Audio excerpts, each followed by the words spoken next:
someone can. Mohamed is Assistant Professor, Department of English Literature and Linguistics at the College of Arts and Sciences, Qatar University. Mohamed's work is located at the crossroads of several areas of inquiry in U.S. Middle East studies, literary, media, and cultural studies. His recent publications include a sole-authored book on the role of Egyptian cultural and literary producers in mediating critiques of U.S. power and how one can historicize the Egyptian responses to power, as well as the hopes and despairs of the Obama presidency and the Arab Spring, Arab Occidentalism, IB Taurus 2015, a co-edited volume about the 2011 Egyptian uprising and its aftermath, Egypt Beyond Tahrir Square, Indiana University Press 2016, and a co-edited collection, Arab Spring, Modernity, Identity and Change, Palgrave 2019. Thank you so much for being with us today. The floor is yours. Thank you so much for the invitation. And I'm also so happy that today is January 26th. And so yesterday we were celebrating actually the anniversary of the Egyptian Revolution, 13 years, after 13 years of the Egyptian Revolution that happened in January 25th, 2011. So the Arab uprisings of 2011 sparked unprecedented waves of change and upheaval and an overwhelmingly uncertainty for the future of this region, which is happening until now. In many cases, the masses that took their grievances to the street in late 2010 in Tunis and then early 2011 in Egypt still face the same challenge. And this talk will focus on exploring the question of how the political transformations since 2011 have affected the construction of a collective Arab identity. How have the recent political and socio-economic and cultural upheavals affected the imagining of this identity? And what are the processes that affected the shaping of such a collective Arab transcultural identity? And by transcultural identity here, I refer to the extent to which a citizen can see himself or herself in the other, beyond the division of national borders. In the context of Arab transcultural identity, we can ask, for example, what makes a peasant farmer in the suburbs of Upper Egypt identify themselves with an unemployed Tunisian graduate protesting in the streets of Tunis? Or to ask it differently, what was it about the Tunisian masses who were protesting during what is called the Jasmine Revolution that inspired the masses in Cairo to protest in Tahrir Square? Can one even imagine that a revolution in Egypt would have been sparked had there not been an uprising in Tunisia that preceded it? In attempting to answer these questions, I aim to explore the processes that contribute to the formation of a collective and transcultural Arab identity that stretches across national borders. The transcultural as a strategy of nomenclature is not only meant to counter the hegemony of nationalist ideologies or nation-based and region-based analytic frames current in both area studies and social and political theory. It's also used here as a mode of transsociality, one that signals the complexity and historical depth of a collective expression of collective expressions and actions. The implications of social, cultural, political, economic realities that have unsettled the power structures of state formations and processes of subjectification have also strongly accentuated how identity is and always has been a flux of cementing, meaning-giving practices, assumptions of belief, and habits of thought. The historically given and naturalized categories and conditions of ethnicity, religion, governance, citizenship, gender, socioeconomic status, and nationality were subjected to widespread and profound renegotiations that have entailed both the discovery of new cultural forms and the recovery of the force of resonant popular discourses. And this research, which I have started a few years ago with a grant I got from Qatar National Research Fund, explores how the emergent transcultural identities in the Arab world and beyond are multi-centered and sometimes even contradictory in tapping into their collective dimensions and the social and static cohesive aspects of cultural memory. They redefine our narrow approaches to the question of identity. This perspective, I will argue, is aligned with the approaches entrenched in pursuing a single imaginaries, states, groups, etc. Alike notions of interculturality and multiculturality, where cultural determinants such as homogeneity, uniformity, fixed cultural boundaries are at work, transculturality better answers to the new sense of cultural fluidity and dynamism that relishes permeation, hybridity, and the transmutability. Here, the multi-mission inclusivity embodied in the concept of transculturality and the ensuing lack of internal uniformity within the transcultural place become the objective. The transculturality and the multiculturality, though they carry some sense of tolerance towards other cultures, they still evolve with the problems of homogeneity, premised traditional concepts of culture, implying delimiting and separatist attitudes towards culture, and thus entailing a potential clash.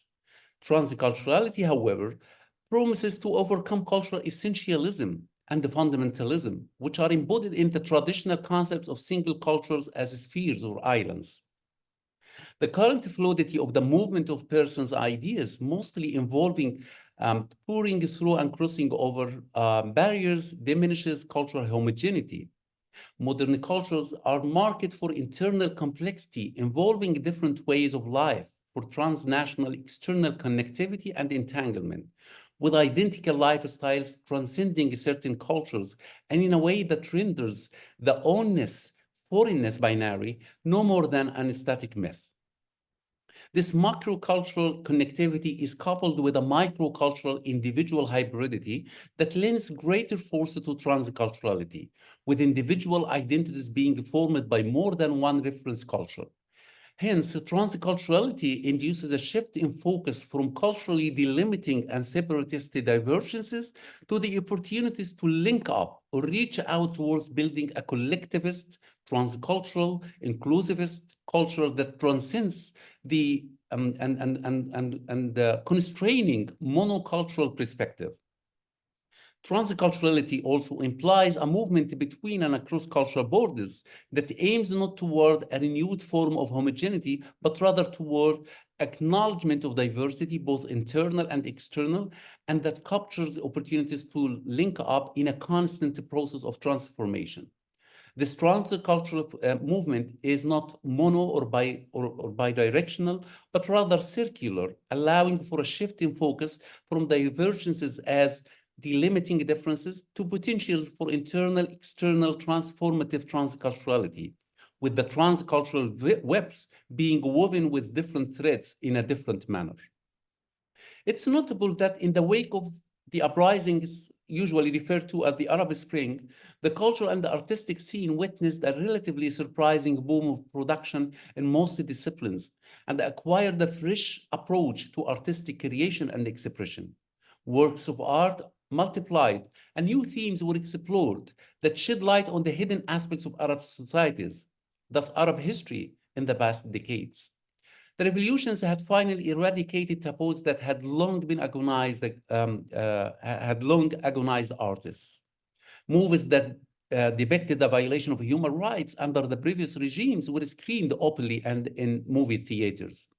Books such as Gilbert Nakcha, Prison's Memoir Crystal, were sold in libraries and easily accessed by readers. The newly found freedom functioned as a fuel for artists who attempted to break free from all the restraints formerly imposed by the fallen regimes.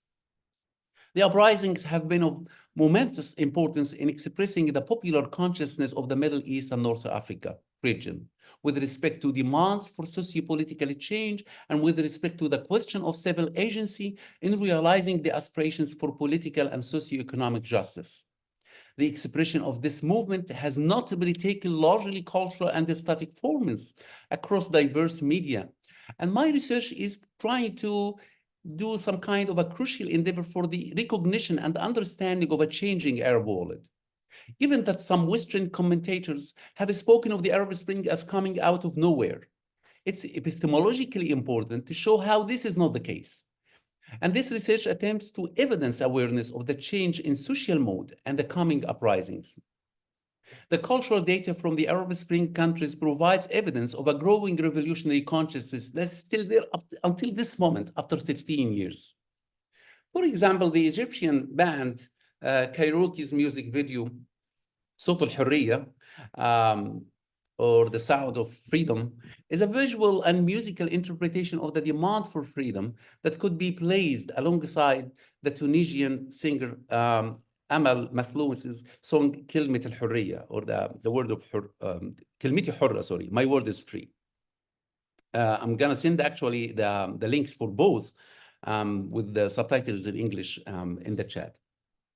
And these placed alongside the anti-dictatorship posters. That the Egyptian literary and artistic scene requires us to rethink the key idea of shared ethic, that the transcultural literature situates at the core of transcultural initiatives by better explaining the persistence of conflicts which to be used to be or tend to be erased by transculturalists. Also, we need to reconsider the definition of the self. For example, in recent Arabic literature, the self is redefined no more only vis-a-vis the individual, but as more connected with the collective. However, this inclusiveness paradigm often forgets that this collective may also be a dominant one. Situating oneself within the collective may not be enough to get rid of boundaries and hierarchies. There is also the idea that transculturality is a choice. If we have multiple ways of acting, defining our actions according to who we are globally and locally, we should also understand how crises and social changes push us by redefining who we are and what we would like to do, and the kind of influence we want to have in a not always conscious or freely chosen way. Transcultural cultures help to re-narrate identity after traumas, such as forced constrained migration, wars, colonial experiences, and the ideological imposition of states on minority groups. But we should rethink the idea of inclusiveness, and transculturation can help in redefining and re-narrating identity, cultural loyalty, feelings of belongings. For example, what citizenship, religious affiliation, ethnicities mean. When those who have been denied or questioned by dominant narratives, it makes it more important to be part of fluid, maybe temporary forms of invented tradition than to be allowed to belong to a national conception of citizenship defined by structural institutions. We must also investigate the unequal access to the transcultural question and the question why some people can be citizens of the world while others can only ever be refugees or immigrant workers, and what are the consequence efforts to attain legitimacy. We must not presuppose that because those identities are now transcultural, they are automatically inclusive. A disconnect that is exemplified by Houthis in Yemen and their attempt to resist the narrative of passive victims of war in Yemen by embedding themselves in the transnational culture of violence that is redefining that country. The transcultural allows us to better apprehend cultures and identities that seem impossible to be banalized in the collective, like being a Palestinian, revolutionary, or Islamist, or in the process of Jewish-Muslim interaction beyond the virtual solidarity and identification. We need to rethink the idea of shared ethics at the core basis of identity sharing. Here, our primary interest is how the transcultural can link specific cultures and identities with the collective by acting as a substitute for fragmented politics. In order to localize this link, we should question who owns the narrative that defines the identity and show how transcultural actors are trying to dissemble it, uncovering in the process that the impact that these marginal or specific identities may have on the other specific groups' identification, as well as on the dominant center. It's important to be aware of using notions of hybridity in order to analyze which political cultures emerge from transcultural interactions. The reflexivity of these specific cultures toward the collective is not a passive one. It also implies a creativity that given birth to new cultural repertoires beyond being only countercultural. As such, we not only focus on what redefinition of centered normative identities bring, although this is crucial, but also analyze what happens to these centered, dominant, redefined norms once circulated by specific cultural actors. Understanding the transnational is also about understanding its inner dialogical cultural impact, a dynamic that is marginalized when the effort is to understand the group interactions is focused on shared ethics only. It's possible that since the transcultural actors share the same platform, but use it in different ways and with different levels of mobility, flexibility, and willingness to go beyond the group's confinement, a process of negotiation is always implied. The idea of a free, conscious choice at the start of transcultural moves should be tempered by a closer look at the multi-layered nature of transnational cultures through its multiple spaces and genealogies. With a focus on modern dynamics, colonization, migration, etc., researchers often present the transcultural identities as a new phenomena, but the literature itself reminds us it's not, that people have always been mobile and influenced by each other. Methodologically, we should not be lured by the rhythm of circulation and the changes, which are real, but also by understanding what persists from the past in these transcultural identities and cultures. Hence, historical contextualization on the sequential and simultaneous spaces visited by the actors is of the first importance. Now I'm going to move to talk about how we can read the cultural and the artistic scene in a post-revolutionary Arab world, mostly focusing on Egypt. The so-called Arab Spring has implemented new dynamics of art as a form of expression. The first years following the revolutionary movements witnessed the threefold reconstruction of the art scene.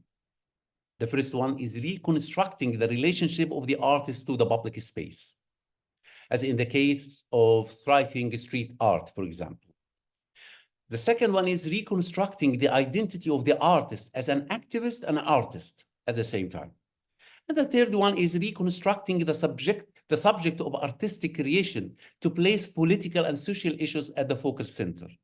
Such an investigation of the artistic production utilizes concepts of cultural resistance emphasized by such a theorist such as Stephen Duncan. Evidently, the post-revolutionary art scene has been evolving within political, social, economic changes. While many collectives have been born out of the revolution's newfound freedoms, the instability of the region also reflects on the ever-shifting nature of art. Scholarships across the humanities documents and analyze the interplay of politics, art, and culture.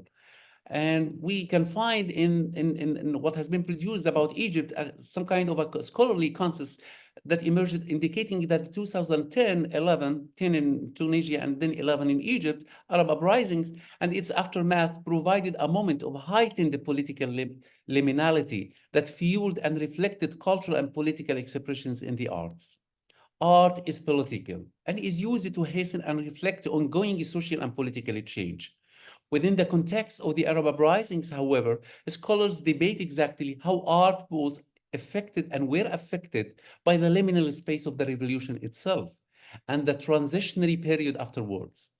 Politics affected the type of art created. Traumatic and violent political events can induce arts to re-articulate new identity in art, while repressive environments spark art with double meanings.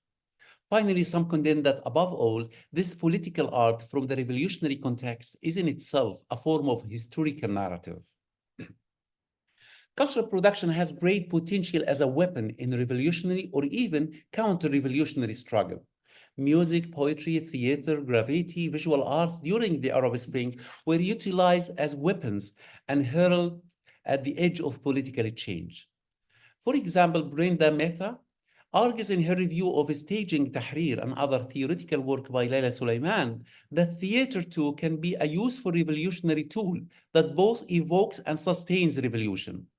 Focusing significantly on the work of Layla Sulaiman's revolutionary theater, Mehta agreed that creative dissidence has always been a part of revolutionary movement. Also, Mark Levine, according to him, after Egypt's revolution and counter-revolution, artists struggled to keep their work revolutionary in order to maintain the movement. Arab Spring revolutionary artwork was almost religiously committed to the intersection of creativity and conflict. Levine argues further that through the Arab Revolution, there was a return to Walter Benjamin's concept of artistic aura. Although interesting, this theoretical application does not strengthen his general argument.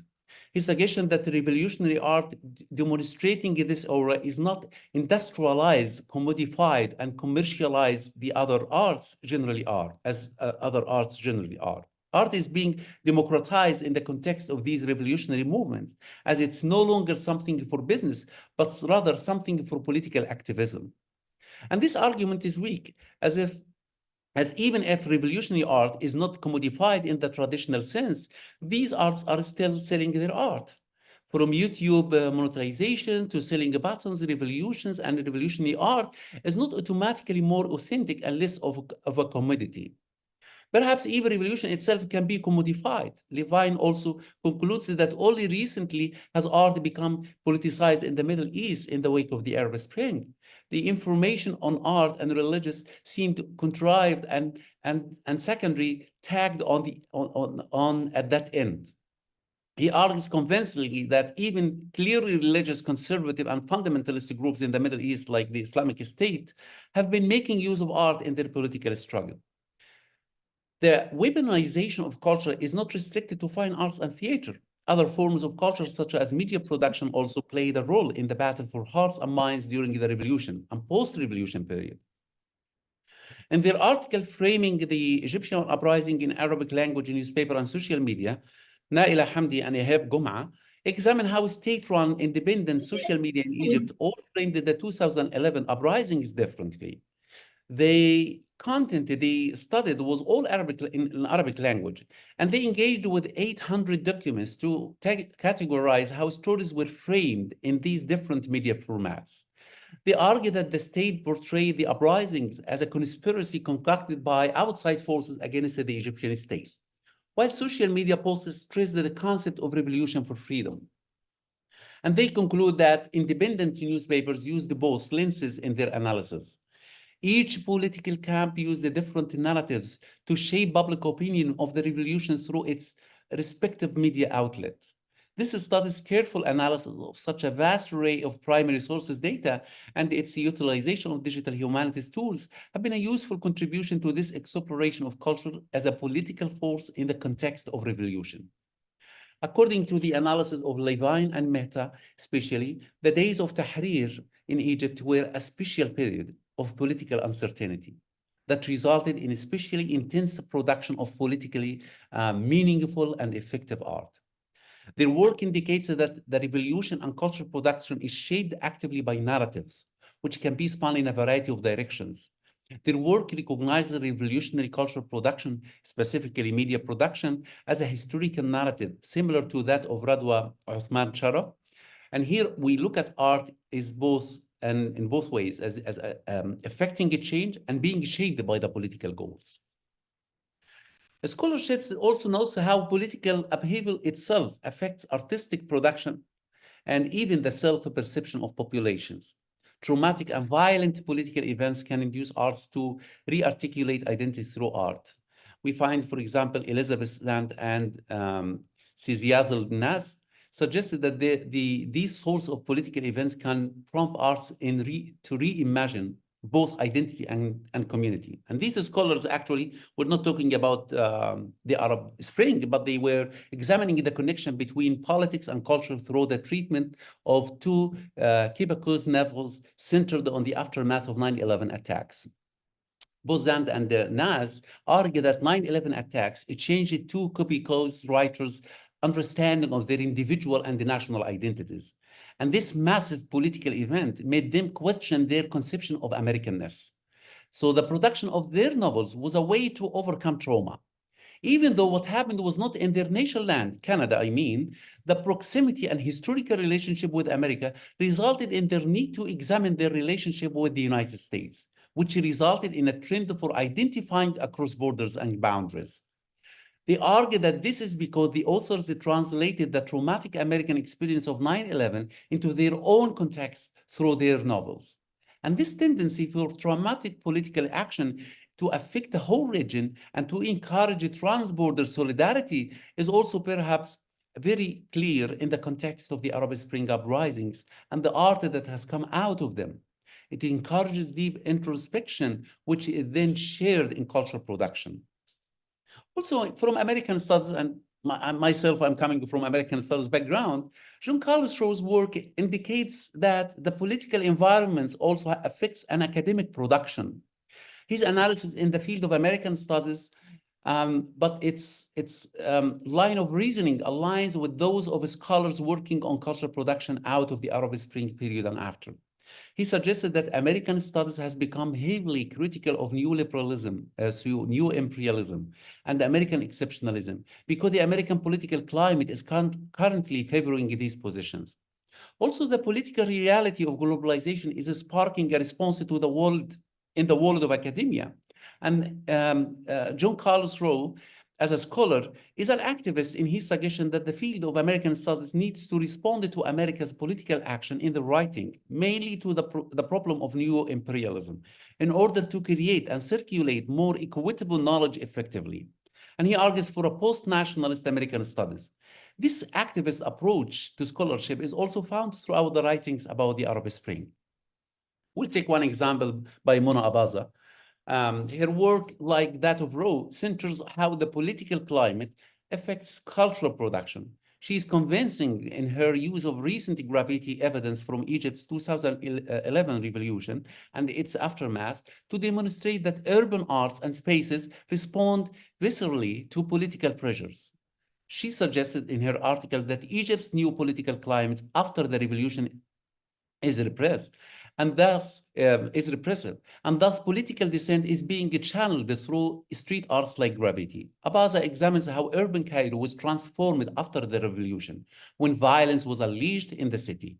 Tahrir was turned into a war zone, and the graffiti and murals following these violent political events were expressions of political feelings. Furthermore, these art spaces also transformed cities physically as they become spaces of remembrance.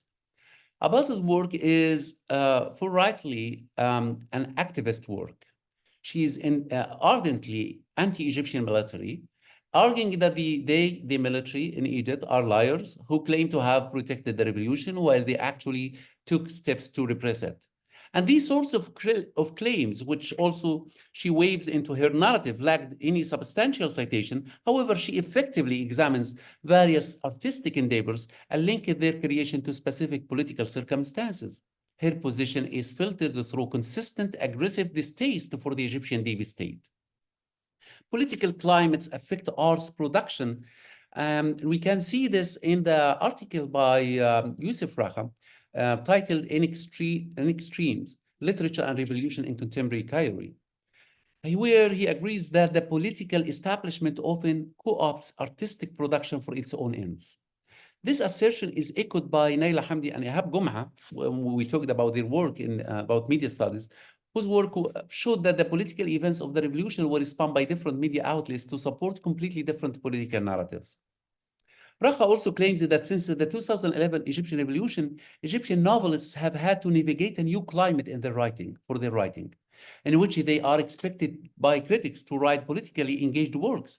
But in this essay, Raha himself appears disdainful of the political engagement of politically engaged writers, suggesting either that they pander to Orientalism or are desperate. He argued that many of Egypt's revolutionaries and authors are desperate pedagogists or aspiring martyrs. While his analysis is useful, the tone of his essay is a bit elitist. Some other scholarship also focused on the possibility of revolutionary arts being read as a historical narrative or documents in itself. I referred to that before. I'm going to give an example of Radwa Osman Sharaf, who argued that the gravity of the Egyptian revolution is a set of useful primary sources scholars can read. These art pieces are documents that provide rich detail about the individual perception of what occurred during and after Tahrir.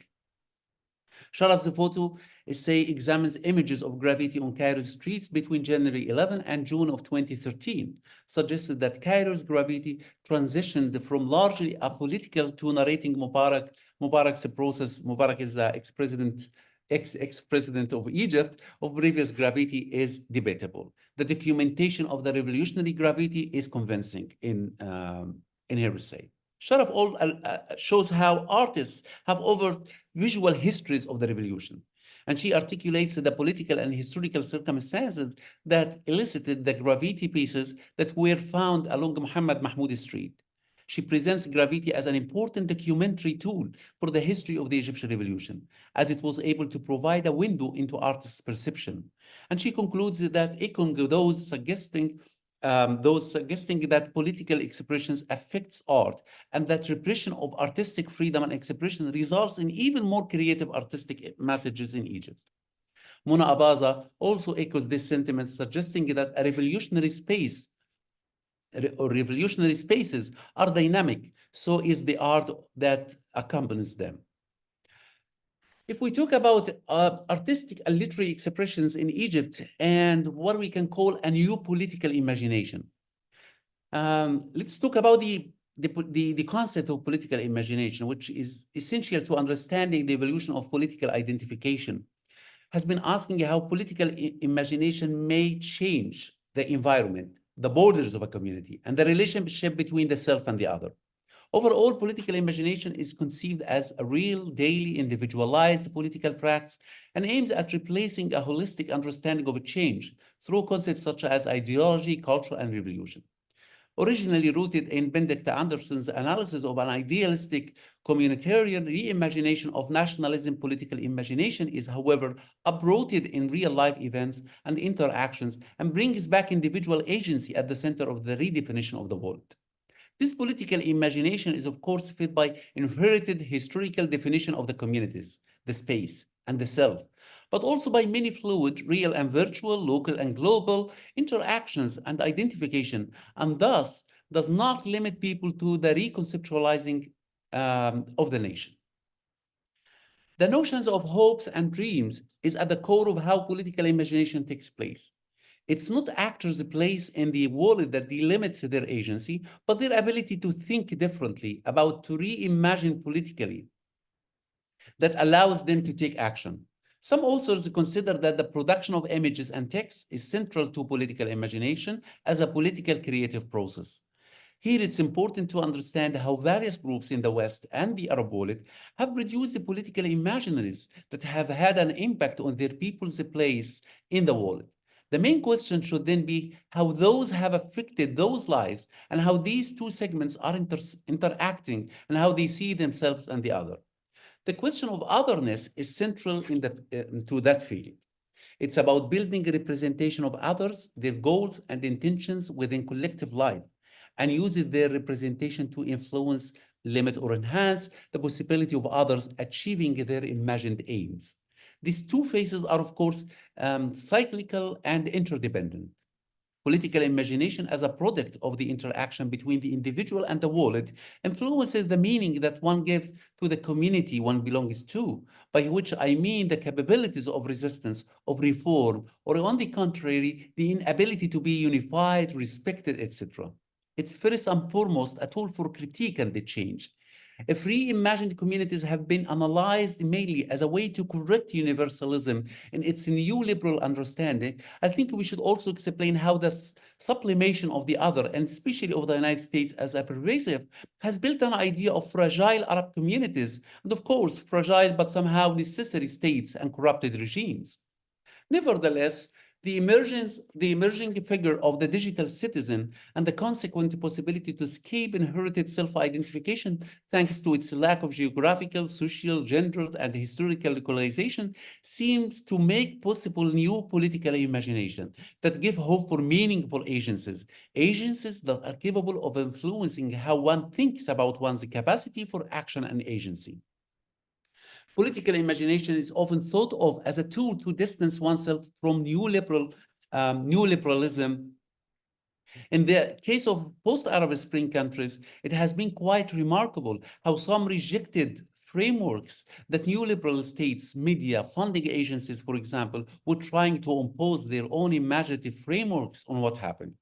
We can give many examples in this regard, like the name of the Jasmine Revolution, the overuse of Bouaziz's figure or efforts to promote an ad hoc, less radical post-revolutionary civil society. Political imagination, especially in revisiting neoliberal globalization, can be shared and commonly nourished by groups that do not need to be part of the same environment, country, religion, etc. It's specifically the networking connection and references that give birth to political imagination that allow it to rest on local subjectivities that make sense of broader global justice networks. There is also a demystification in the Arab world of the United States under Donald Trump that is somehow sustaining new states of political imagination. As an example, an Arab writer sent an open letter to the United States sharing his experience of Western cliches after the election of Donald Trump. Quote, "We tried the revolution," this is an Arab writer, "we tried the revolution thing ourselves, and it didn't work out so well. Maybe you should just adapt to living in the new regime. We were always told that having a strong man in charge is the best solution for Arab countries. Otherwise, there would be chaos. Perhaps the American people are not ready for democracy after all, after electing Trump, and maybe also in the next election. Let's face it, America, you look like an Arab country now," unquote. This can be traced back to the early role of Al Jazeera, which I believe has been a medium that has allowed Arabs to rethink the West and themselves and has created a new way to critique the West beyond populist and culturalist rhetoric. Some authors have also underlined the role of diaspora in shaping critical political imaginaries. They described diasporic groups that can circulate new forms of global identity politics and politics that are shaped by, but also transcend the limits and institutions of states. There has been a deep critique of post-Arab Spring documentaries and their circulation primarily targeting Western audiences. As an example, the problem with these films is that they ignore the interconnectedness of developed and developing countries, of authoritarianism in the Middle East and liberal democracies in the West, of Islamic fundamentalism and the Cold War, of metropolitan centers of global capitalism and the dispossession of millions all over the world. The problem gets even more complicated when entitlement and the ability to represent becomes unquestioned. The visibility of these films rests on the certainty of their narratives, a certainty that denies any form of reflexivity. And their visibility rests on making the Arab world screenable, commodifiable, and marketable to a non-implicated audience. These films portray living stereotypes of actual people, focusing on the elements of their lives that are interesting only in so much as they tell something about caged version of Egypt, Tahrir, Islam, women, art, war, conflict, poverty, dispossession, and resistance. To those who live with war, conflict, poverty, dispossession, those for whom Tahrir was not a spectacle and for whom resistance is a complicated act, and those topics are not interesting. But neither the term Arab Spring nor the term Arab world can be explained through the sum of their parts. They are constructed time and time again through the very narratives that eclipse narratives, imaginaries, historical renditions, and analyzed by foreclosing the realm of imagination together. Many authors are seeing revolution as an opportunity for new political imaginaries to emerge, although some disagree on whether these are new ones that have started with the revolts or ones with much deeper roots in historical imaginaries of protest, as I think myself. The key word among Arab writers is a new subjectivity, or a subjectivity that beyond the state and other authoritative references like الشعب, or the people in the Nasirian kind of thought, a nationalist television that describes people as a unified political unit, would orientate the actors toward other realities like new ways of consuming and producing culture. In turn, this culture is also producing new kinds of art subjectivities. A revolution of the imagination has pushed people into the streets that encourages people to put themselves at the center of political narratives in ways that ultimately lead to defiance of official narrative or national narratives. Advancing the importance of individual subjectivities allows us to escape labels like the Arab Spring or the Faithful Revolution that do not account for the radical transformation in politics and values that the Arab world is undertaking. Hassan Hanafi calls it reflexive individualism, which does not reject in existing social structures as such, but rather their disciplinary power. The political subjectivity is expressed not only by toppling the regimes, but also by changing the individual. He concludes, Hassan Hanafi, I mean, by saying that survival of this individual political subjectivity is contingent on the Western efforts to acknowledge or annihilate it, as well as the ability of Arabs to trust their transformative capacity. Some link post-revolution political imaginaries to the broader historical context and especially to violence, whether that the Muslim Brotherhood's use of violence in Mubarak style, the anticipation of the counter-revolution violence as illustrated in Cairo Graffiti until 2014, or the securitization of Egypt's urbanistic choices like Dubai-style compounds that fits with the return of new liberalist imaginary that we have experienced it as a failed revolution. We have experienced it a failed revolution. Rededicating some space to violence in the construction of political imaginaries also allows some authors like Salwa Ismail to deconstruct the idea of an educated, peaceful, bloggers-led revolution and to show instead the everyday violence by the police, for example, experienced by urban subalterners in Cairo that nourished their political imagination and allowed them to handle their participation in the revolution. The urgent social, cultural, political, economic realities that have unsettled the hegemonic structures of state formations and process of subjectivation have also strongly revealed how identity is and always has been unstable and mutable. Few works have begun to understand how cultural texts function in the process of social and political change. And this research trying to fill this gap by interrogating the theories of social and political change in cultural theory, integrating cultural studies, and contributing to the prevailing theoretical trends in Arab studies. This methodological approach underlying the commitment to theorizing the cultural as a new phase of citizen engagement that stresses the need for sharing information, ignoring borders, opposing censorship, adopting common strategies in the fight for social justice. The concept of transcultural identity stands at the interface of these large-scale political transformations and their sociocultural articulation. It indexes the multiple channels through which an Egyptian public now understands, imagines autonomy, agency, and self-representation. The point it should be stressed is not to suggest that a transcultural identity now transcends all others. On the opposite, the concept is meant to highlight how cultural identity and political consciousness can no longer be assumed and can be negotiated along with various interesting axes, post-colonial, including Arab nationalists, Islamist, state nationalists, or ethno-religious, sectarian, and tribal, or class-based, to name just a few. In conclusion, I try to think about a preliminary framework of analysis on our understanding of an approach to social, cultural, political change, transformation, continuities, hopes, and frustration in the Arab world over the past 40 years or so.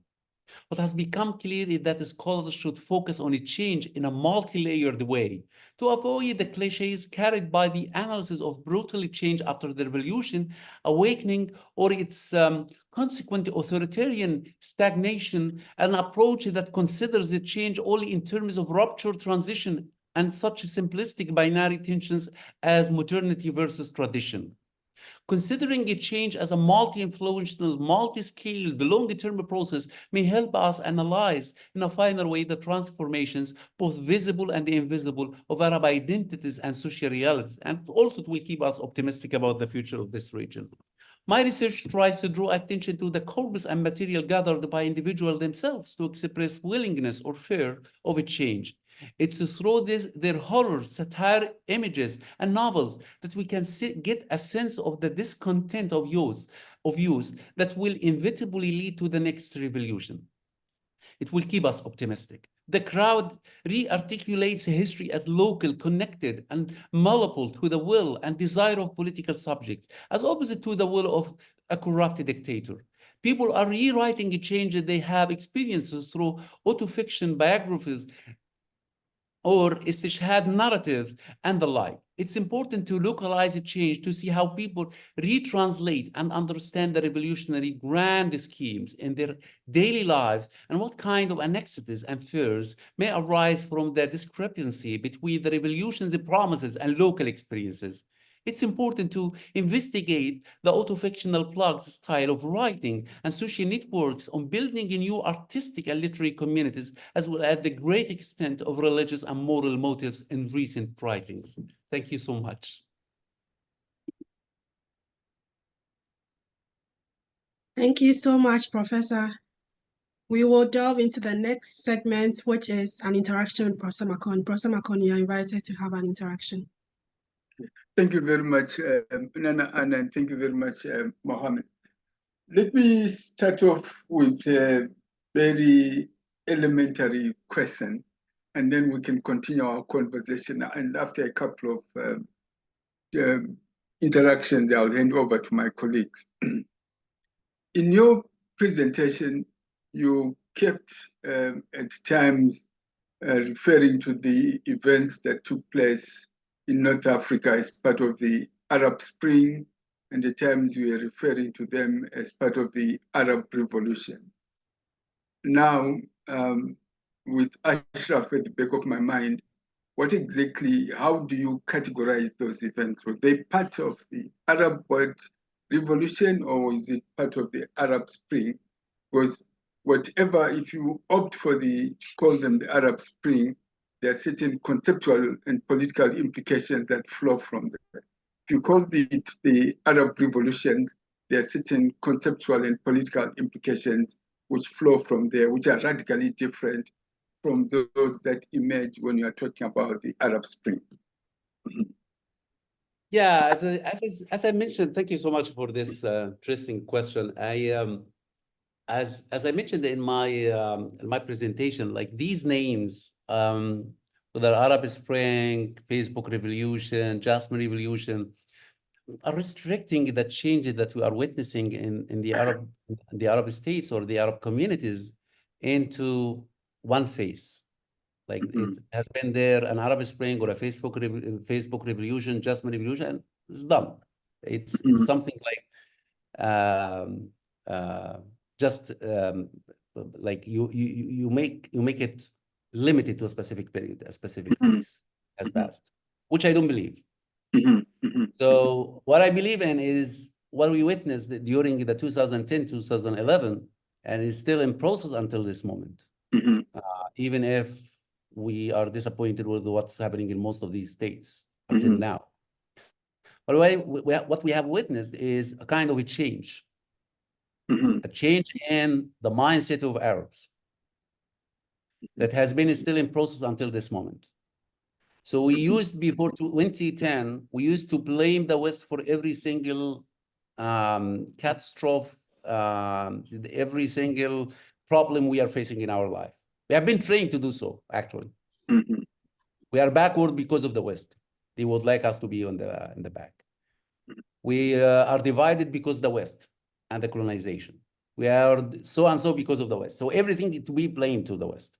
But then in 2010, 2011, there was a moment when Arabs started to realize it's our own problem and we have to fix our backyard. Because whenever we blame it to the West, so we are waiting for the West to fix it. And this is exactly what the West wants, to keep this kind of Orientalist course, which you cannot help yourself. You need us to help you. So you keep blaming whatever is happening to you, you keep blaming the West, and the West is happy with that, actually. And the West is justifying to their people that whatever the corruption, the authoritarian regimes we have in this region, this is the only way to do it. Because if we just have democracy in these countries, it will become all the Islamic State, the grand Islamic State in the Arab world.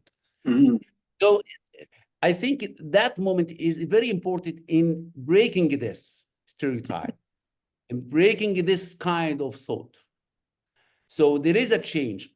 And I'm going to tell you, like, just one example I got from one of my friends who is teaching in Egypt.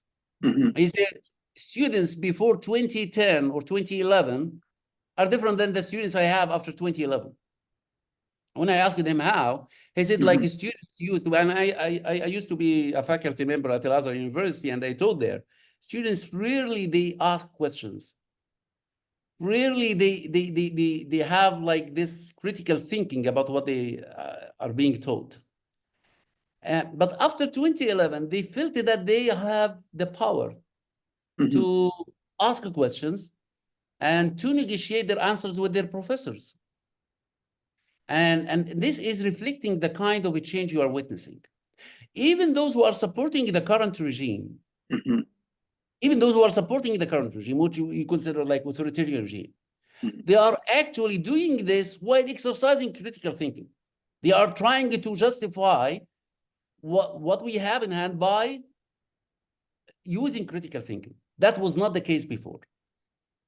So there is a change in the way Arabs look at themselves and look at the others. There is a change in the way we handle our troubles. We look at them in a different way. So Okay. I think the best way to answer this question is if we call it Arab change. Okay. And I guess what you are saying is that this is Arab continuous change that you think is going to be continuing for some time. Right. Yeah. Right.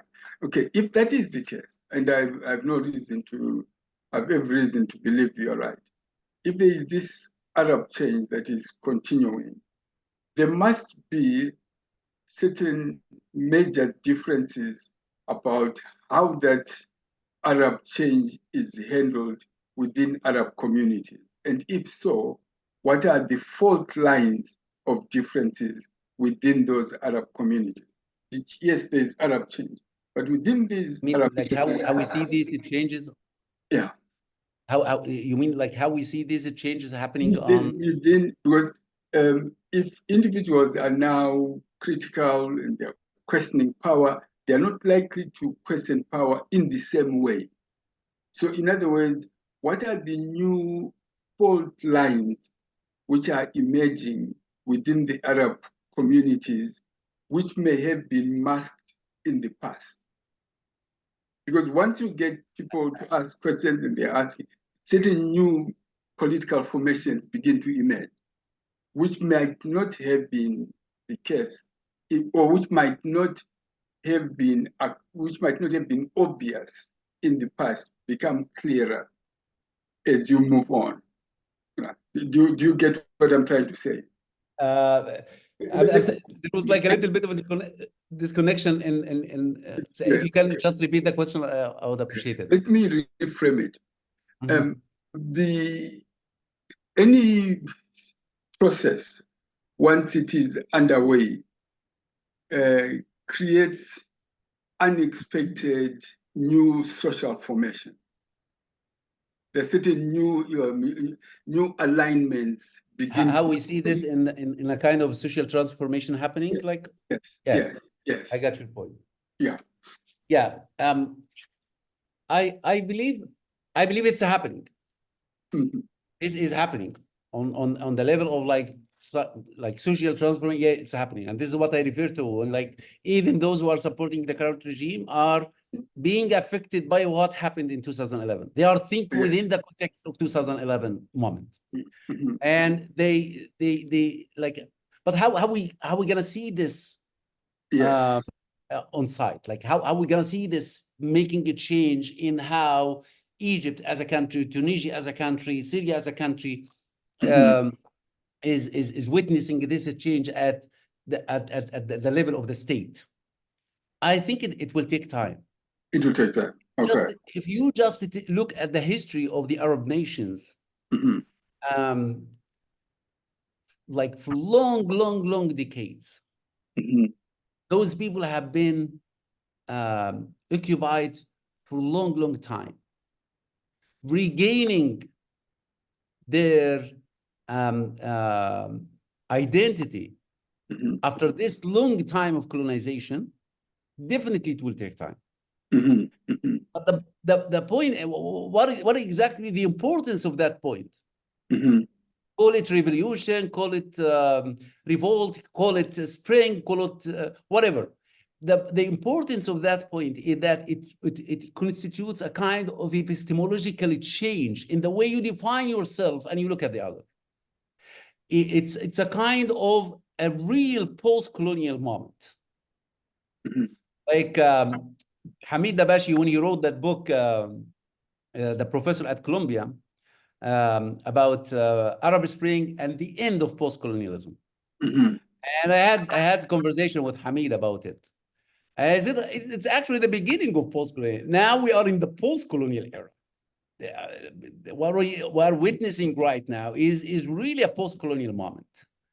Because this is the time when we started to go beyond colonialism and look at ourselves and decide what we need to do, even by choosing an authoritarian leader. But we think that some people like some authors, writers, intellectuals keep like blaming the people for choosing or making the wrong direction. America, by choosing Trump, they did the same thing. What is the difference between choosing Sisi and choosing Trump? They are doing, and this is freedom, but this is not democracy. This is, if people want this, let them try. Why? Why not? But the idea is there is right now some kind of even when realizing that this is still an authoritarian regime, in recognizing this, the process of recognizing this in itself is a kind of a change, social change happening. So we have been handling this colonial inheritance for a long time. And to get completely recovered from it, it will take time. The kind of, and I visit Egypt regularly and I see people talking about it, the kind of conversation right now you have even among the supporters of the current regime show that there is a change happening. And this change will definitely lead to something in the future. After how long, I don't know. But it's happening. Yeah, okay. So what you are saying, if I hear you correctly, is that any model that is going to be dealing with identities or transcultural identities needs to be situated in the long durée. You need a long historical sweep in order to see the changes that will take place. That's really the argument you are making. That instead of looking at these events in terms of ossified historical moments, what we need is to look at them in terms of the long durée. Exactly. Right. Okay. So let me ask my last question, then I'll hand over to my friends and colleagues who know more about this than I do. What about, you talked about how the Egyptian artists, novelists, fiction writers, graffiti specialists, what they were producing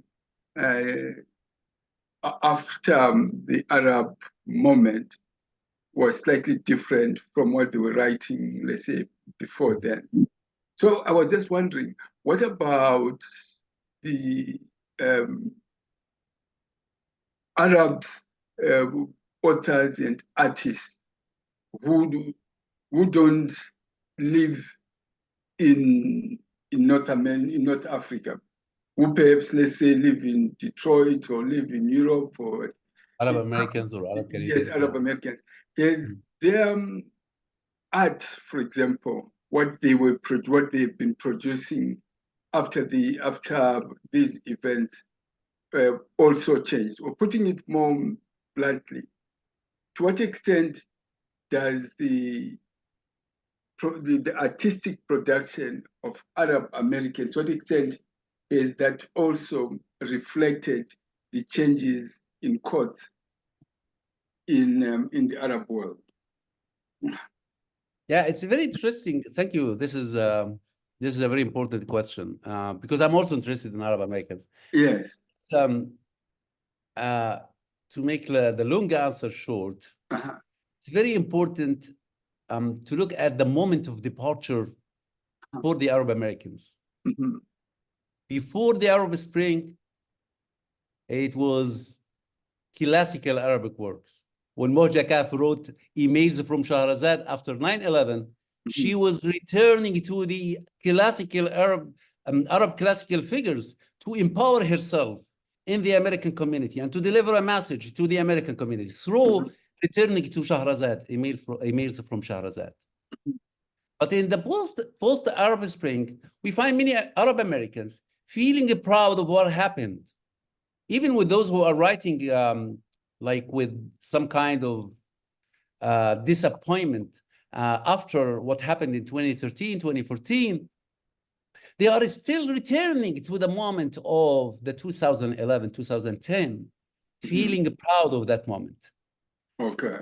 Yeah, you see, like the flashback of the Arab Americans in trying to connect with the Arab world, instead of going to the classical period, now it's more connected to the moment of 2010, 2011 as a source of pride for those Arab American community and to empower themselves among Americans and to fight against the stereotypes and the Orientalist discourse that used to be there. Okay, good. Thanks a lot, man. Thanks, Professor Mohamed. This has been fascinating. Now let me hand over to Nana Anna, who is moderating. Yes. Thank you so much, Professor Mohamed. Thank you for the exceptional and insightful presentation we just witnessed. We are going to move into the next segment, which is a question and answer section. But before that, there are a few questions in the chat that I would want to read. Our first question is from Vishnu.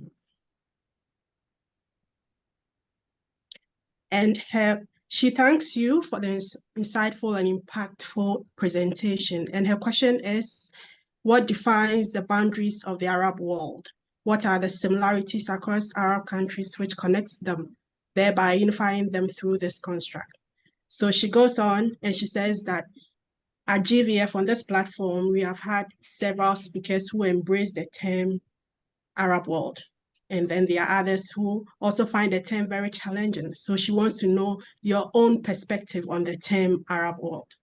She has a second question. She also wants to know your thoughts on why the Arab Spring demonstrations became more widespread and pervasive in certain Arab countries like Tunisia and Egypt over others such as Kuwait. So we will get your feedback on this before we go on to the next question. Dr. Mohamed, over to you. Thank you so much, and thanks for the question. So, you know what defined the Arab world in my viewpoint? I would return it to that moment when it started in Tunisia in December 2010 with the slogan, the very famous slogan, which is "الشعب يريد إسقاط النظام." People want to topple the regime. So that specific slogan, when the revolution moved to other countries, it keeps like moving, or it kept moving with the same slogan. So the same slogan we hear in Egypt. So الشعب يريد إسقاط النظام, it has been used in Egypt, even if it's not the way Egyptians usually frame such a sentence. They don't use the same, use Arabic, but like framing it differently. Ashraf can talk about it as a linguist. Even words like irhal, it's not that common. It's an Arabic word, but it's not that common in Egypt. And it was very interesting that when Egyptians used it, they made a translation for it. So they kept saying irhal, and then they thought like Mubarak doesn't understand the word, even it's an Arabic word. So they said irhal يعني امشي يلي ما بتفهمش, which means irhal means go, because you don't like you are stupid. You didn't get it. So this is what exactly connects the Arab world from Tunisia to Egypt to Libya to Syria to other countries, that they have been passing through this for a long time. And the kind of solidarity that happened between the Arab nations, and as I mentioned also in the presentation, that you couldn't believe that a revolution would happen in Egypt unless it started in Tunisia. And you couldn't believe that or you couldn't imagine that a revolution would happen in Syria unless it goes from Tunisia to Egypt to Libya, and then Syria and then Yemen.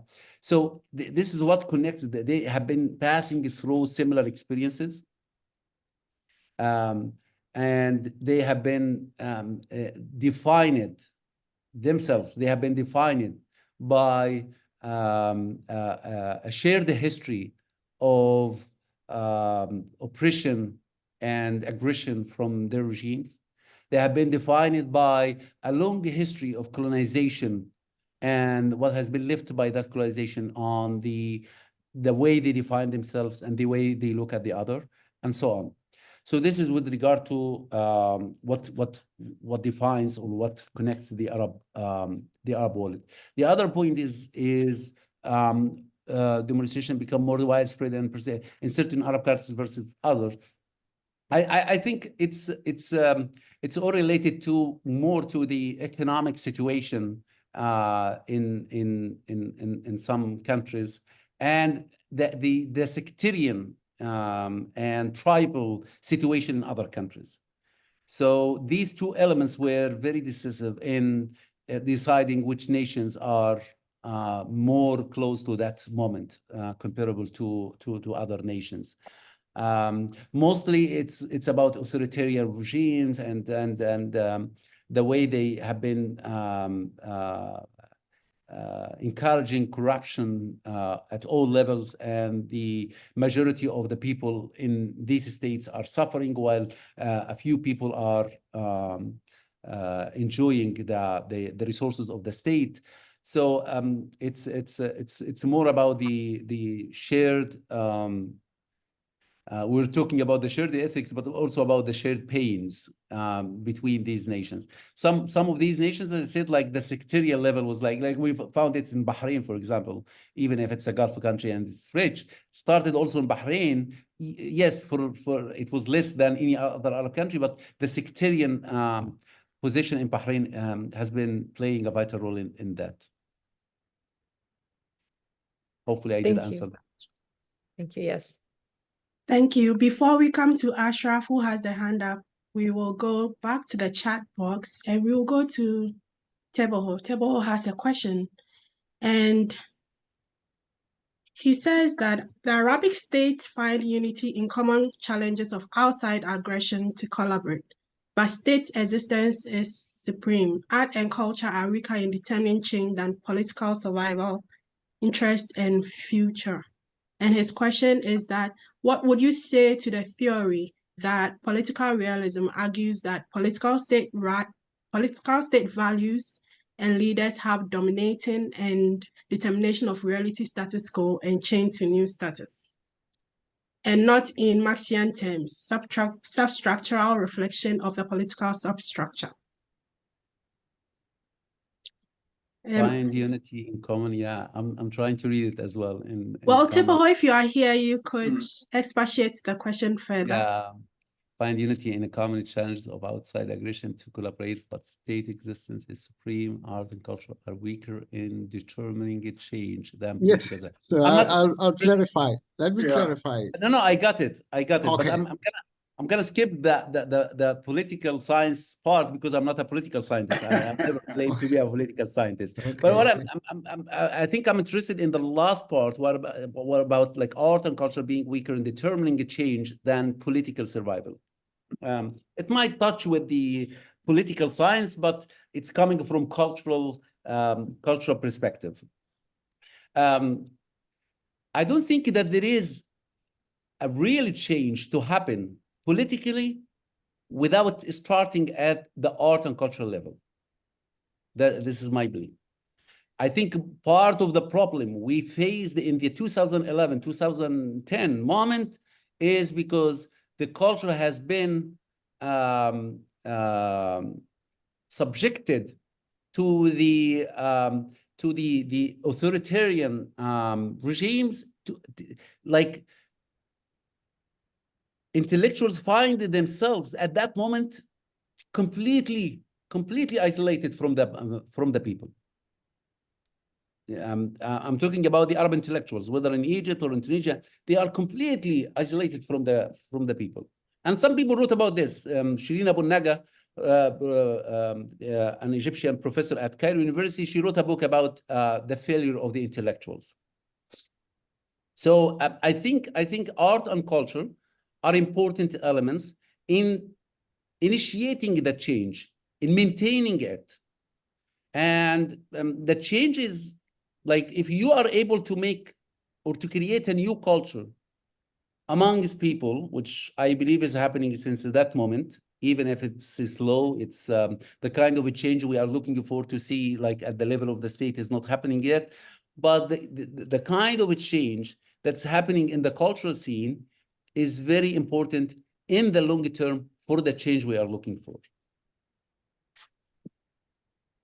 Thank you, Professor. We will ask Ashraf to share his comments or questions with us before we go back to the questions in the chat box.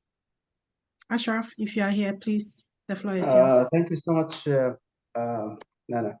Eid, thank you very much for the useful presentation. Actually, when I raised my hands, I had no idea that some questions were put in the chat.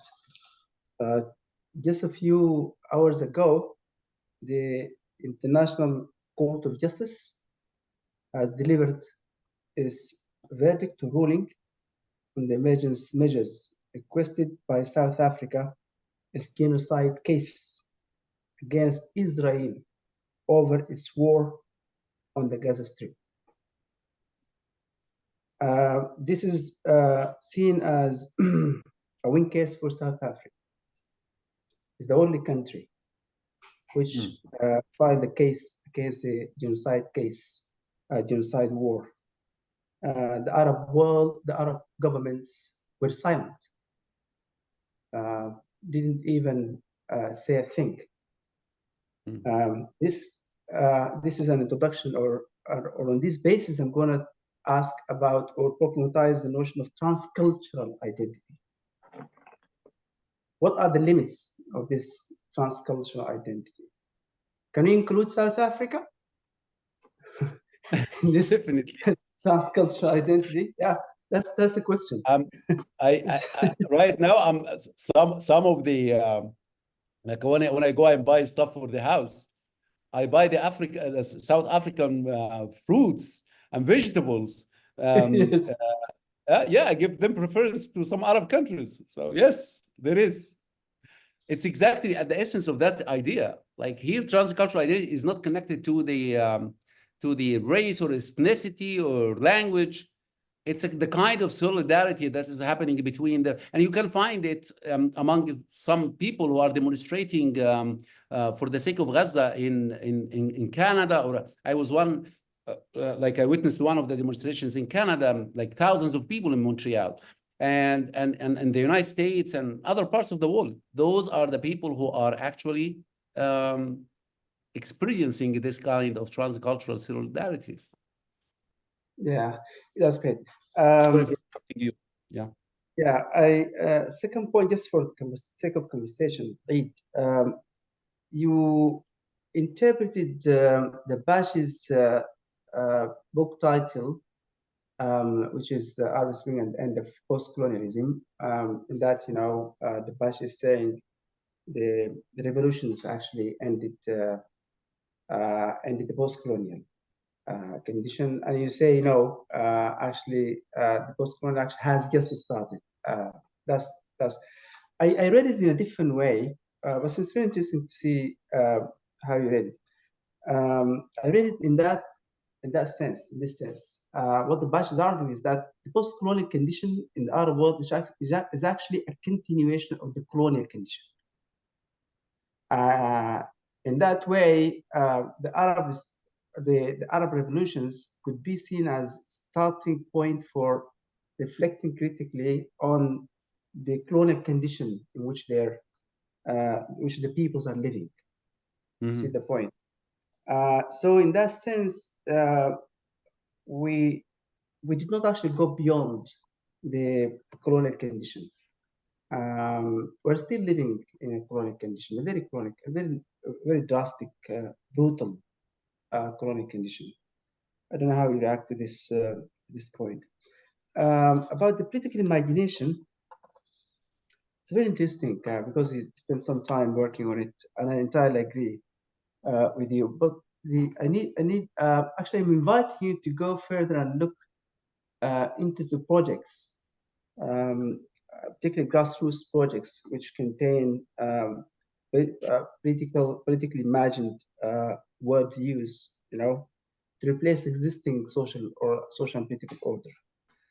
I'm referring here particularly to the context of Sudan. We have what's called the resistance committees.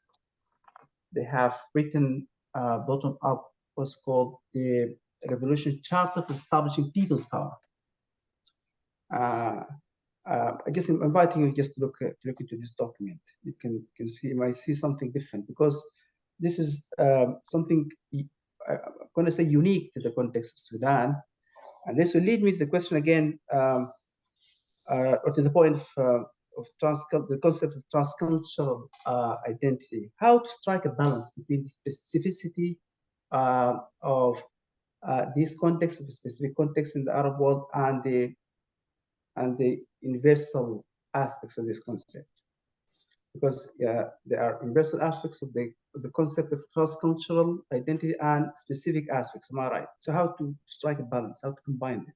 Yeah, like I'll take it from the point, like what you mentioned. As I said, I already had a long conversation with Debashi about the idea of end of post-colonialism. Like here is the point. Like, are you trying to theorize this through like a Western epistemological approach, or are you looking at the moment as itself is starting like a shift in this epistemological approach? So even like the way we think about transcultural as being like connected to only Arab communities or connected to certain Arab states is in itself following the same Western epistemological approach in this regard. But if you are witnessing a shift in this perspective, you will look at transcultural identity as a global thing. It's not restricted to, like, yes, I have explained it in relation to Tunisia and Egypt or other Arab Spring countries, but you can still look at it from a borderless viewpoint. And how, for example, like you mentioned the example of South Africa, how some Arab, I was in Egypt when that happened, and I saw many, like I was meeting with some students, and so many students like who were talking about South Africa as a true, this is what they said, a true Arab country. You see, like they think South Africa is a true Arab country because they did so. The way they look, they didn't ask even if South Africa is speaking Arabic or not. They didn't know the language of those people. And it was very interesting. I was watching the African soccer cup nowadays taking place. And there was like a soccer game between South Africa and I think it was, I don't remember. I think it was Morocco. And Morocco won the match.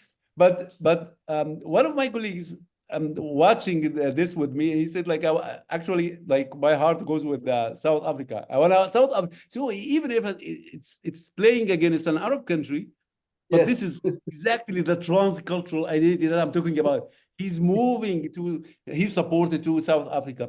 So this is exactly what I'm referring to. I'm not sure if the point is clear. Right? Yeah, that's great. That's great. I had the same feeling, when South Africa was playing against Narcan. We are in South Africa. Exactly. for symbolic political reasons. Yeah. Thank you. And thank you so much, Ashraf. I wish to draw your attention to the chat box where Ashraf has shared with us an article written by himself, Christine Severo, and Simfrey Makoni on reviewing and the politics of voice. Peoples in the Arab world name their struggles revolutions and not the Arab Spring. They are all invited to take a look.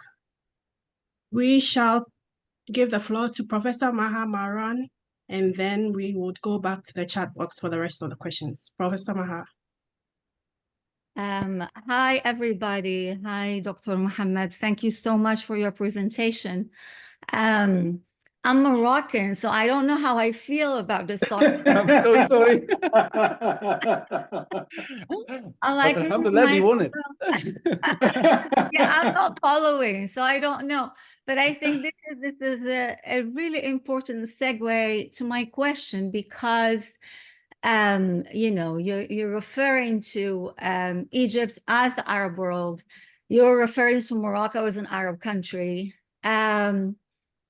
And I think it's important to also refer to the countries of North Africa as African countries. And in fact, you know, you know, I consider Morocco to be an African country I first. consider Egypt as an African country as well. Absolutely, but during Yeah. your presentation, I don't think there was a single moment when you talked about Egypt as an Arab and African country. I think the narrative was that Egypt is part of the Arab world, which makes sense. And I think my question is really about disciplines, right? In where we are situated disciplinarily. And you were making comparisons with other Arab countries in the Middle East and in the Gulf countries. But I think the conversation can be more interesting and more enriching when we center North Africa within the African continent.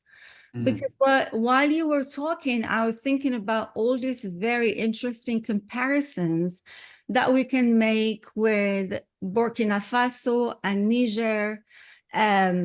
What's been happening, this kind of sentiment in the continent against French hegemony, against French colonialism.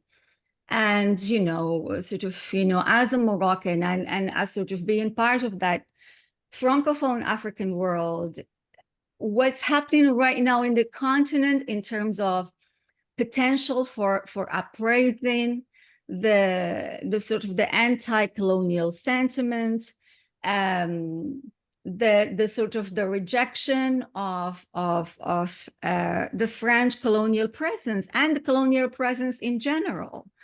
And I think what's happening in the continent is also really raising a very important question about decolonialism and is pushing us in that direction, right? And so I wonder if you have thought about sort of making this comparison with, you know, in relation to what's happening in the continent, because Egypt, like, you know, other parts of Africa also shares a history with these countries in West Africa. So I was just wondering if you had a chance to kind of think about that. Yes, I want to like start from the idea of being Arab and being African. Are they two things, or you should like make your affiliation with only one? Like when I say that Egypt is an Arab country or Morocco is an Arab country, that doesn't mean that they are not African countries. Absolutely not. Yeah, it can be both. So, yeah, and even like my own study or interest in the study of Egypt as an Arab country, and reading the Senegalese scholar Sheikh Anta Diop and others who look at the understanding of the word home or kemet in the Egyptian word kam, and it means black, and it shows this connection. And actually, this is in a way is fighting against the colonial discourse that always tries to displace Egypt or take it out from Africa or other North African countries as a way of first of all to have this legacy of the civilizations in this kind of, this is what the Senegalese writer was writing about, the stolen legacy, where they try to attribute it to Europe or to Western countries. So definitely I'm not one who is supporting this this kind of claims at all. But when I'm talking about Egypt and Tunisia and other Arab countries, there is no doubt that the Arab countries, whether in North Africa or in Asia, they do have shared history. They do have shared history. The Ottoman Empire in itself is a good example. I'm talking about a country that lasts for hundreds of years. And not only at that moment, not only the Ottoman Empire, even the previous history, the whole Islamic history has been there between these countries. They share a lot. And there is definitely so many things to be shared with the other African nations in the sub-Saharan. Like a Doha Institute that has a student who was writing about the Arabic novel in Nigeria, like written by Nigerian writers who learned Arabic and who is writing their novels in Arabic. There are so many, but that moment, the 2010-2011 moment in particular has a lot to do with the common or shared history between the Arab nations in Africa. The Arab nations, the African Arab nations, if we call it this way, in Africa. And the way I try to approach the scholarship on Arab Spring from a post-colonial perspective is deeply rooted in our study of other African nations in the continent. And when I read Things Fall Apart by Chinua and I put it in comparison with Tayyib Saleh Musim al-Hijra al-Shamal, I'm doing this all the time, like while teaching. And I think this also has something to do, like when I'm trying to explain the Arab Spring moment, which I totally don't agree with the many Western scholars who say it came from nowhere. No, it came from a long history of colonization, and people had this kind of feelings towards getting free. And this has expressed in their way of trying to defend their own native or local narratives, as represented in Chinua Achebe's Things Fall Apart or the Tayyib Saleh Musim al-Hijra al-Shamal. So I'm not sure if I answered your question, but this is definitely my approach. Yes. Yeah, you definitely answered my question, and I think I think language matters. I don't think so. You meant to exclude Egypt as an African country, but I think language plays a very important part. So I think maybe using a language that also situates Egypt within the continent. And so you're talking about the Arab and the African world. You're not just talking about the Arab world. And I also say this because, in your critique of the West, in your critique of the global North, there is a trend in the global North that de-Africanizes North Africa, right? Yeah. And we are constantly fighting against that trend. And so we do not want to participate in that discourse. So when we're giving a talk and we don't situate ourselves politically and intellectually, explicitly within the African discourse, then we are doing that without meaning to. So that was really the only sort of thing I wanted to say. So thank you so much for your response. Thank you. Thank you so much, Professor Maha. In the chat, we have Michael Scott, who is thanking you for offering us a reflection on the key dynamics as he sees it on the balance between self-repression and self-representation in the post-Arab Spring varieties of cultural and artistic expression. Being optimistic about the future of the region, especially in light of the International Criminal Court's determination on South Africa's petition. His question is, will this revive the immediate post-Arab Spring's transnational cultural effervescence? And he also asks, as an Egyptian scholar in the field of American studies, how do you look upon the near and midterm future? It's all about how upon the near and midterm future. I think a change is happening. change is coming. If you just, for those who can read Arabic, if you just look at the novels,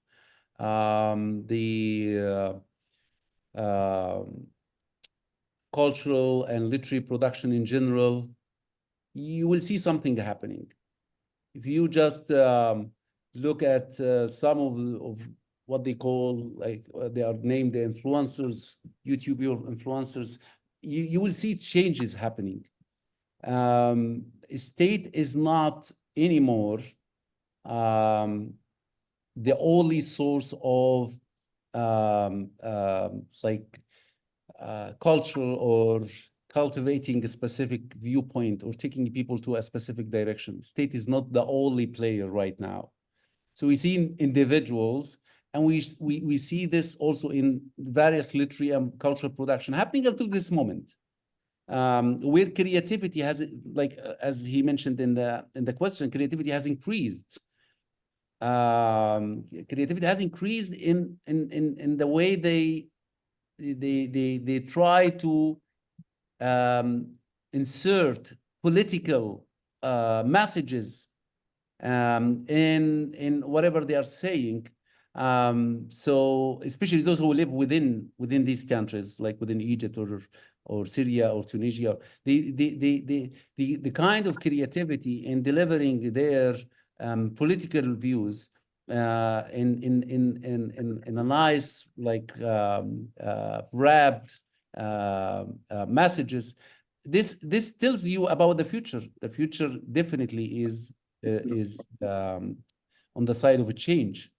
And as I always keep mentioning that in all of my visits, when I meet those who are on this side or that side, I see the change in both sides, actually. Even those who are supporting them, I see change in the way they are trying to give support for the regime or for their viewpoint. So there is definitely a change happening.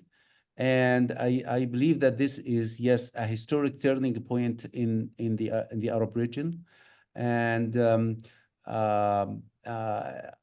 I think also what comes after that, like what is happening in Gaza, what is happening in Syria, what is happening in Sudan, is also giving, like in my view, it's giving support to the idea of transcultural identity amongst the nations in this region, and other people from various parts of the world. The whole world is witnessing a change. I think technology and using social media for mobilizing. By the way, using social media for mobilization or political mobilization, this is an Arab thing. I mean, Facebook and Twitter has been first time used for social mobilization. This is an Arab thing. Yes, the West came with Facebook and came with Twitter, but the very creative way of using it for social mobilization, political mobilization, is an Arab thing. So this is happening. It's happening everywhere in the Arab world and beyond the Arab world. So definitely, I believe the future is much better than it used to be before that moment, before 2010, 2011. Thank you so much, Professor. We are running out of time. So I'll go through quickly some of the few questions we have in the chat box. I can see there's a discourse going on about whether some countries are in the Arab world or are in Africa. We can delve into that during the after party. So Dorothy had 2 questions, and she thanks you for your insightful presentation, and she says that she's wondering about the internal power dynamics within the so-called Arab world. And as is present in many protests, there is often a hegemony that emerges from the grassroots protest. So her question is that, is there evidence of or semblance of hegemony in culture, manner of protest, or even what should be the direction of the new political cultural change being advanced through the protest? And she also asks, is this hegemony real or imagined, mimicking that of the blames on the West?